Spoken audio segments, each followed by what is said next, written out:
The PhenoTracker project allows you to get high throughput data from video monitoring of animal models of human disease.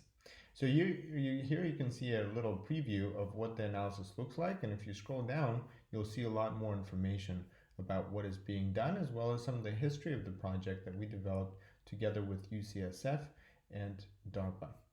Now, you can also learn more about the hardware that we use, which is an insert to the lid with these modules.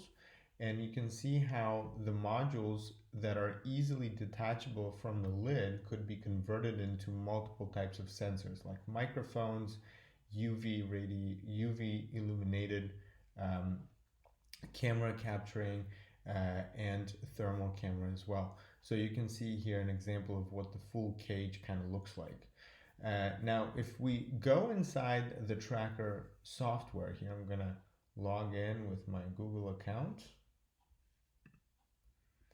So after you log in, you'll see that you have a dashboard of all of the experiments that are ongoing. And you can kind of go into a real-time view if you go down here to the experiment tab. So let's take a look at this first one. You see here that there are 3 cages, essentially 3 mice. Here's a principal component analysis. Obviously right now with just 3 mice, it does not make that much sense, but you can change it to the day view, and you can see how for each one of the mice you have multiple days. And so this green mouse, which is mouse 26, so this one is a little bit different from the rest, right? So they all kind of cluster right here, and here you can see that it's starting to go sideways. So now you can also go into the dashboard and start seeing what does that data actually look like. So here you have a real-time view of the cages. They consist of 3 cameras each. Those cameras capture the animal, and the animal is tracked. So when you see these 3 dots, the largest dot shows the head, and then this is the body, and this is the tail. And here you've got the data, so you can see what the data actually looks like. Now you saw that 26 is a little bit different from the rest, and indeed right away we can see that, okay, it's sleeping in the middle, these are sleeping on the side, so it does look a little bit different. This also has high temperature composed to these compared to these, so there is something going on.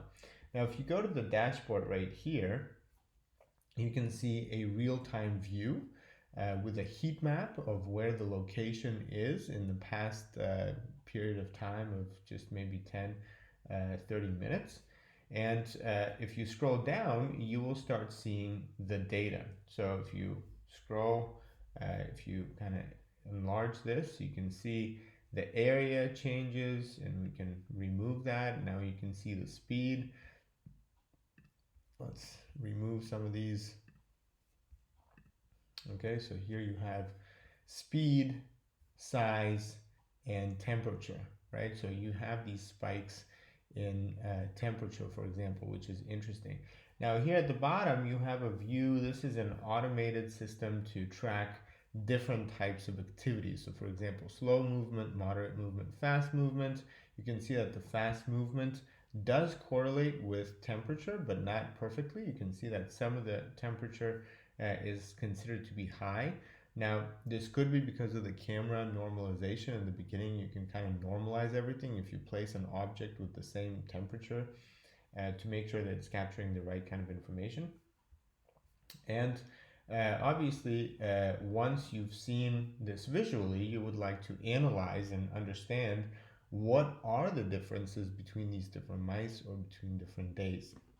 So that's why we have here a section called analysis. You can also export the data that will come in a table format, so you can analyze it on your computer, or you can perform some analysis right here, including seasonality decomposition and some other types of comparisons. So in fact, if you want to read more about what types of analyses are possible, you can see some examples here. This is a time warp difference between healthy and sick conditions. You can see that some of the analysis is briefly described here. And importantly, you can develop a model of condition changes over time. So this is a little preview of the PhenoTracker project, and you can learn more by going to pheno.tracker.com. Tracker is with TRKIR.com, and learn much more about it.